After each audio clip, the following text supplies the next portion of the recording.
Ya alhamdulillah ya kula duwe mobil, ya bature kula cuman duwe motor ya. Nah, jadi kan duwe motor ya alhamdulillah ya. Motornya kula bisa dinggo mendi-mendi daripada bature kula ya. Cuman duwe sepeda. Nah, jadi kan duwe sepeda alhamdulillah. Masih duwe sepeda. Mendi-mendi di melaku lah bature kula, tangga kula di duwe sepeda mendi-mendi apa? Mendi-mendi melakukan bae, nggak punya sepeda. Nah, kata yang nggak punya sepeda, kata orang yang punya berjalan saja ya. Mana-mana berjalan, alhamdulillah saya masih bisa berjalan. Nah, itu ada orang yang nggak punya kaki, kemudian dia kemana-mana harus dia butuh bantuan orang lain. Artinya bersyukur. Sebab apa? Dia punya kaki, sementara ada orang yang tidak punya kaki. Nah, kata orang yang nggak punya kaki, dia pun bersyukur, alhamdulillah. Saya nggak punya kaki, ya. Kemarin tetangganya itu meninggal, ya. Artinya dia sudah tidak ada di dunia ini lagi. Nah, dengan cara seperti itu maka akan timbul syukur kepada Allah. Ya. Nah, kalau misalkan lihatnya ke atas, wah ini bahaya Bu, ya. Itu akan bisa menimbulkan apa? Penyakit-penyakit jiwa yang pada akhirnya itu merusak organ tubuh kita. Ya jangan dikira penyakit paru, kolesterol, jantungan itu dari makanan dan minuman saja, tetapi kebanyakan penyakit itu 90% dari apa? Dari pikiran kita. Dari mungkin angan-angan kita. Maka sering saya sampaikan bahwa rumus bahagia itu sederhana. Kalau kita mau bahagia itu jangan melihat kenikmatan orang lain. Ya. Kalau kita mau bahagia ya jangan melihat kenikmatan orang lain. Sebab kalau kita melihat nikmat orang lain kemudian kita melihat kitanya seperti ini, ya akan sengsara kitanya ya. Dan disitulah ketika kita melihat kenikmatan orang lain yang lebih daripada kita, maka akan hilang bentuk syukurnya itu. Dia akan kufur kepada Allah dan tidak mensyukuri nikmat Allah yang Allah berikan kepada dirinya. Padahal seluruh ya kebaikan yang Allah berikan kepada seseorang itu ya tentu tidak akan pernah ada nilainya. Ya. Kita masih hidup saja tuh sudah diberi nikmat yang luar biasa, Bu ya. Kenapa?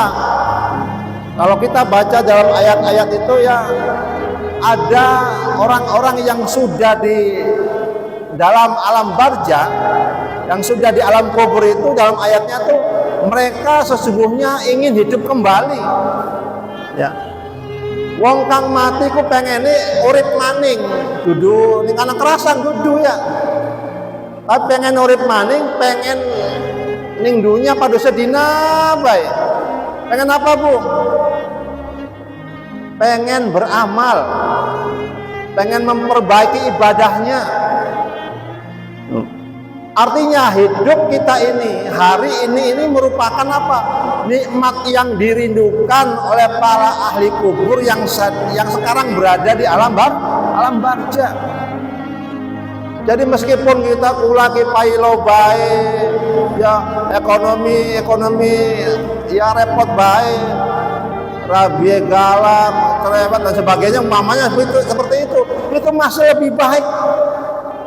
Ya, maka jari Imam Al-Ghazali, kalau engkau sumpek urusan dunia maka pergi ke kuburan, lihat, ya, lihat kuburan, lihat orang yang sudah di alam kubur itu. Artinya ini bahwa mengingatkan tentang hidup ini. Hidup ini lebih baik, ya, karena ini nikmat yang diinginkan oleh orang-orang yang sudah meninggal. Karena orang yang sudah meninggal yang berada di alam barzah itu masih menunggu nanti hari kiamat akan dibangkitkan, ya, bersama seluruh manusia yang hari itu sudah berakhir ya di dunia ini dan akan menemui hari kiamat. Itu menunggunya lama. Ya, dan menunggu itu ada siksa kubur dan ada nikmat kubur. Ya, jadi siapa ini karena kerasan ya. Ya hari kerasan hari dua amal-amal kang soleh, kang bagus, alhamdulillah. Tapi amalan kang maksiat, ya wassalam. ya terlalu lama menunggu di alam kubur.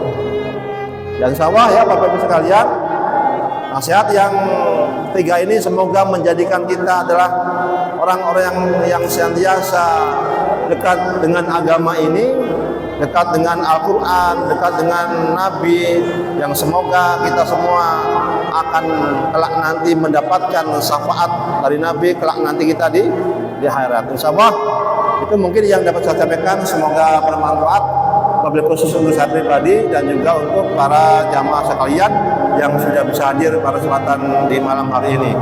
Terakhir, pepatah Arab mengatakan, waqad yurjali jarhi sayti burhun wala burhu lima jaruh harisan. Kalau pedang lukai tubuh maka akan ada harapan untuk sembuh, tetapi kalau lidah lukai hati, kemana hendak obati syariah. Mohon maaf, barangkali ada yang salah, yang benar datang dari Allah, dan yang salah dari pribadi saya sendiri yang masih jauh dari sempurna. Akhirul kalam, wabillahi taufiq wal hidayah. Wassalamualaikum warahmatullahi wabarakatuh.